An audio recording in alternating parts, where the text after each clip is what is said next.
মুসলমান ভাইরারে আমার খুব ভালো করে লক্ষ্য করবেন। আল্লাহ পাক রব্বুল আলামিন সূরা বানী ইসরাঈলের 1 নম্বর আয়াতের মধ্যে আল্লাহ বলে, এই দুনিয়ার মানুষ খুব ভালো করে শোনো।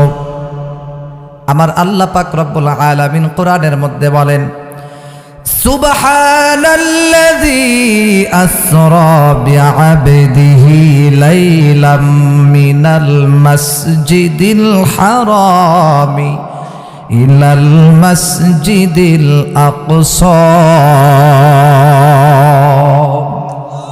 জোরে বলেন আল্লাহু আকবার। ভাইরা আমার, বন্ধুগণ আমার, আল্লাহ পাক রব্বুল আলামিন সুবহানাল্লাযী, মহান মহিময় পবিত্র ওই আল্লাহ পাক রব্বুল আলামিন, আল্লাযী আসরা বিআবদিহি, যিনি তার বান্দাকে ইসরা করাইছেন, সফর করাইছেন। আসরা বিআবদিহি লাইলাম মিনাল মাসজিদিল হারাম, একদম মসজিদে হারাম থেকে একেবারে ইলাল মসজিদুল আকসাম, একদম মসজিদে আকসা পর্যন্ত। সুবহানাল্লাহ কোন। অর্থাৎ এখানে আমাদের বুঝতে হবে, ইসরা শব্দের অর্থ হলো সফর করা, সফর করানো। অর্থাৎ আল্লাহর পয়গম্বরকে মসজিদে হারাম পর্যন্ত সফর করাইছেন, আকসা পর্যন্ত সফর করাইছেন। আর মসজিদে আকসা থেকে যে একদম সপ্তম আসমানে নিয়ে গেছেন, ওইটার নাম হলো মেরাজ।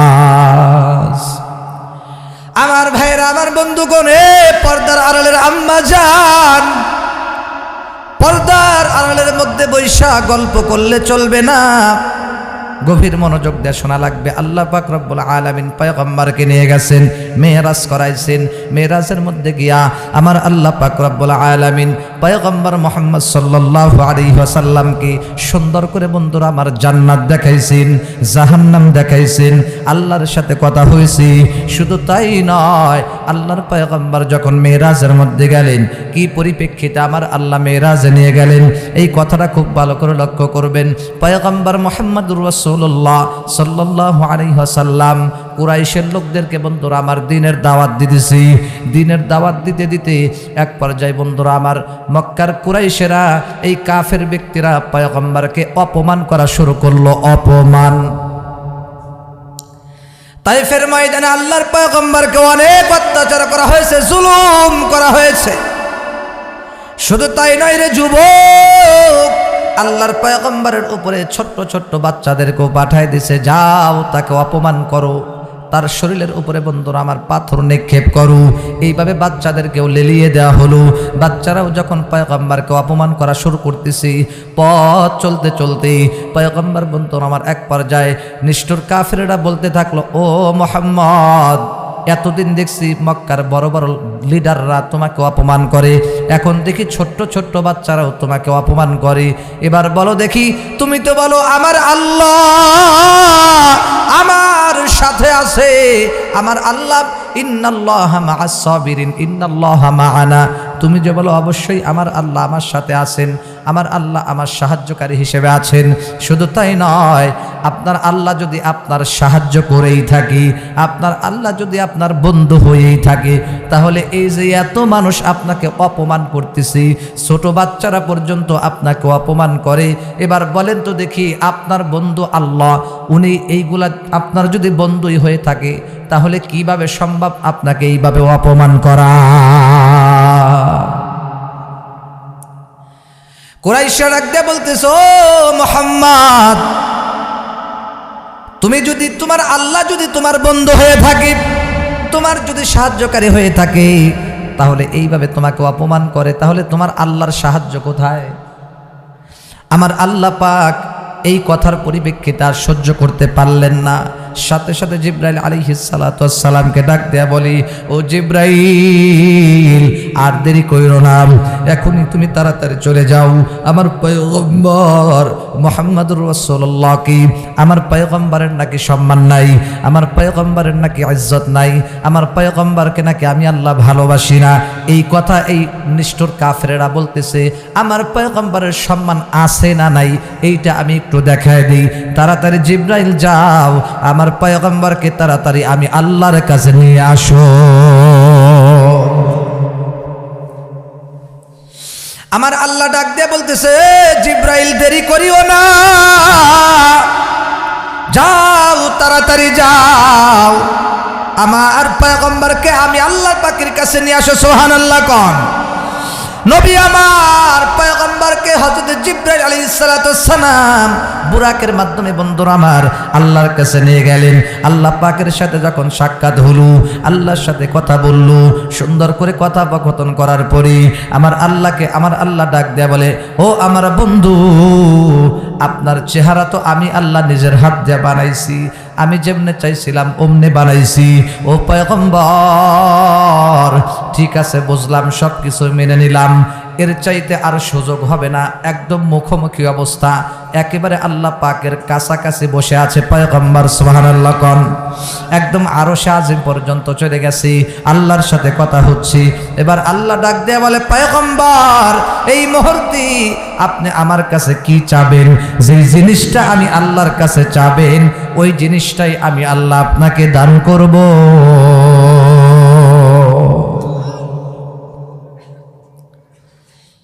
এই পৃথিবীর মালিক যিনি, জপ তারে নিশিদিনী, ওরে ভালো যদি বাসো তুমি তাকেই ভালোবাসো, কার লাগিয়া কান্দ তুমি, কার লাগিয়া হাসো।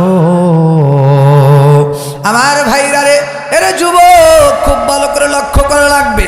আমার আল্লাহ পাক রব্বুল আলামিন পয়গম্বরকে মেরাজ করাইলেন।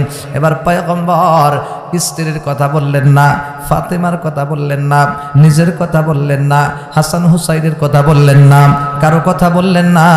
একটা কথাই উনি বললেন, ইয়া আল্লাহ, উম্মতি উম্মতি, আমার গুনাহগার উম্মতকে তুমি বাঁচাও।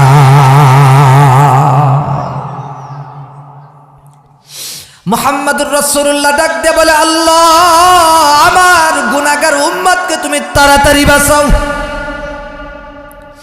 এত নিকটবর্তী থেকে পয়গম্বর দুনিয়ার কোনো উদ্দেশ্য, দুনিয়ার কোনো লোভ লালসার কোনো জিনিস চাই নাই, গুনাহগার উম্মতের কথা বলছে রে দোস্ত। পয়গম্বর যখন জান্নাত জাহান্নাম দেখে আসছি, লম্বা ঘটনা, ওদিক আমি যাব না। পয়গম্বর যখন আল্লাহ পাক রব্বুল আলামিন মুহাম্মদুর রাসূলুল্লাহকে যখন মেরাজ করাইলেন, এখান থেকে উদ্দেশ্য হলো, ওই যে কাফেররা বলেছিল পয়গম্বরের নাকি সম্মান ইজ্জত নাই, একেবারে ইজ্জত নাই, ছোট ছোট বাচ্চারাও তাকে অপমান করে, সেই জন্য পয়গম্বরের কোনো সম্মান নাই, কোনো ইজ্জত নাই, কোনো সম্মান নাই, সবাই তাকে ইজ্জত বেইজ্জতি করে, সবাই তাকে অসম্মান করে, এমনকি ছোট্ট ছোট বাচ্চারাও তাকে গালিগুলাজ করে, বকাঝকা করে, ছোট্ট বাচ্চারাও তাকে অপমান করে। এবার আমার আল্লাহ কাফেরদেরকে দেখায় দিল, কে বলেছে আমার নবীর সম্মান নাই? দেখ দেখ, আমার পয়গম্বরকে আমি একদম আরশের মেহমান বানায় নিলাম। আবু জাহেলের গোষ্ঠী, উতবা সাইবা, ফেরাউন, আবু জাহেল, নমরুদ, এরা 7 আসমান দূরের কথা, প্রথম আসমানে উড়ছে? ওঠে নাই, সম্ভবই না। কিন্তু আমার আল্লাহ পয়গম্বর মুহাম্মদুর রাসূলুল্লাহকে কোথায় নিয়েছেন? আল্লাহ দেখায় দিছে আমার পয়গম্বরের নাকি সম্মান নাই। কত বড় সাহস! এবার জিবরাইল, যাও তাড়াতাড়ি করে নিয়ে আসো আমার পয়গম্বর মুহাম্মদুর রাসূলুল্লাহকে। শুধু দূরে রাখলে হবে না, একদম আমি আল্লাহর কাছে নিয়ে আসো। সুবহানাল্লাহ, আমার কাছে নিয়ে আসো। আমার বন্ধুকে একদম আমার সামনে বসায় কথা বলবো। সুবহানাল্লাহ কোন, আরো জোরে কোন সুবহানাল্লাহ। বাইরে আমার বন্ধুগণ, আমার খুব ভালো করে লক্ষ্য করেন, পয়গম্বর সেখান থেকে চলে আসলো। পয়গম্বর মুহাম্মদুর রাসূলুল্লাহ সেখান থেকে চলে আসলেন। কিতাবের মধ্যে লেখে পয়গম্বর সেখান থেকে আসার পরে বন্ধুরা আমার, দুনিয়ার মধ্যে জমিনের মধ্যে আসিয়া ফজরের নামাজ জামাতের সাথে পড়ছি। জামাতের সাথে নামাজ আদায় করার পরে পয়গম্বর সাহাবীদেরকে ডাক দিয়ে বলতেছে, ও আমার সাহাবীরা, আজকে আমি মেরাজ থেকে চলে আসছি। আমার আল্লাহ আমাকে মেরাজে নিয়ে গেছিলেন। আমার আল্লাহ আমাকে জান্নাত দেখাইছেন, জাহান্নাম দেখাইছেন। শুধু তাই নয়, আমি আল্লাহকে দেখেছি, আমি আল্লাহর সাথে কথা বলে আসছি। শুধু তাই নয়, আমার আল্লাহ 5 ওয়াক্ত নামাজ দিয়েছেন। এই 5 ওয়াক্ত নামাজ আমাদের প্রত্যেকটা দিন জামাতের সাথে আদায় করা লাগবে। 5 ওয়াক্ত নামাজ পয়গম্বর জামাতের সাথে আদায় করা লাগবে। আমার আল্লাহ 5 ওয়াক্ত নামাজ আমাদেরকে সুন্দর করে দিয়ে দিলেন। কিতাবের মধ্যে লেখে, হাদিসের ব্যাখ্যার মধ্যে লেখে, পয়গম্বরকে মহান আল্লাহ সর্বপ্রথম 50 ওয়াক্ত নামাজের কথা বলেছিল। এই হাদিস হয়তো অনেকের জানা আছে। সর্বপ্রথম কিন্তু বন্ধুরা আমার 50 ওয়াক্ত নামাজের কথা বলেছিল। এবার পয়গম্বর আল্লাহর কাছ থেকে চলে আসলেন। পথির মধ্যে বন্ধুরা আমার মুসা পয়গম্বরের সাথে সাক্ষাৎ হয়ে গেল। মুসা নবী ডাক দেয়া বলে, পয়গম্বর কয় ওয়াক্ত নামাজ আল্লাহ দিয়েছে? কয় 50 ওয়াক্ত। নবী আমার ডাক দেয়া বলে, না না, আপনার উম্মতেরা 50 ওয়াক্ত পড়তে পারবে না, আরো কিছু কমায় নিয়ে আসেন। পয়গম্বর কিতাবের মধ্যে লেখে আল্লাহর কাছে গেলেন, ডাক দেয়া কয়, আল্লাহ নামাজ আরো কমায় দেন, আমার উম্মতেরা পারবে না। আমার আল্লাহ 5 ওয়াক্ত কমায় দিলেন। এবার থাকলো 45 ওয়াক্ত। খুব ভালো করে খেয়াল করিয়া শোনেন আমার আম্মাজান, আপনারাও খুব খেয়াল করিয়া শোনেন, যে যেখানে আছেন খেয়াল করিয়া শোনেন, একটাও কথা বলবেন না, খবরদার। আমি কিন্তু গভীর একটা হাদিস আপনাদেরকে শোনাইতেছি। এবার পয়গম্বর আবার যখন দুনিয়ার দিকে আসতে চাইছিলেন, আবার মুসা নবীর সাথে দেখা। মুসা নবী ডাক দেয়া বলে, পয়গম্বর কয় ওয়াক্ত নামাজ নিয়ে আসলেন? কয় 45 ওয়াক্ত আমার আল্লাহ দিয়েছে। কয় না না, 45 ওয়াক্ত এখনো পারবে না, আপনি আরো কমায় নিয়ে আসেন। আবার গেলেন, আবার আসলেন, আবার গেলেন, আবার আসলেন। এইভাবে বন্ধুরা আমার কিতাবের মধ্যে লেখে কয়েকবার গেছেন, যাইতে যাইতে একেবারে 5 ওয়াক্ত নামাজ একেবারে কমাইছে, 45 ওয়াক্তই মাইনাস। সুবহানাল্লাহ কয় না? মুসা নবী তাকে বলতে বলতে একেবারে 45 ওয়াক্ত নামাজ কমাইছে। এবার মুসা নবী ডাক দিয়ে বলে, এই 5 ওয়াক্ত হয়তো পারবে না। পয়গম্বর ডাক দিয়ে বলে, ভাই না না, আমার আল্লাহর কাছে যাইতে এতবার যাইতে শরম লাগে, আমি আর যাইতে পারবো না। সুবহানাল্লাহ। আমার আল্লাহ ডাক দিয়ে বলে, পয়গম্বর আমার ওয়াদা, আমার কথা কোনোদিন বরখিলাফ হয় না, আমার কথা কোনোদিন বরখিলাফ হয় না রে পয়গম্বর। ও আমার হাবিব, আপনার উম্মতদেরকে, আপনার সাহাবীদেরকে জানায় দিন, 5 ওয়াক্ত নামাজ যদি আপনার উম্মতিরা, আপনার সাহাবীরা যদি গুরুত্ব দিয়া সুন্দর করে 5 ওয়াক্ত নামাজ যদি জামাতের সাথে আদায় করতে পারে গো, আমি আল্লাহ 50 ওয়াক্ত নামাজ পড়ারই সওয়াব দান করব। আরো আস্তে কোন সুবহানাল্লাহ, জোরে কোন সুবহানাল্লাহ, লিল্লাহে তাকবীর। আল কোরআনের আলো ঘরে ঘরে না, তাহলে অন্য জায়গায় আকাম হবে না, ঠিক কিনা কোন?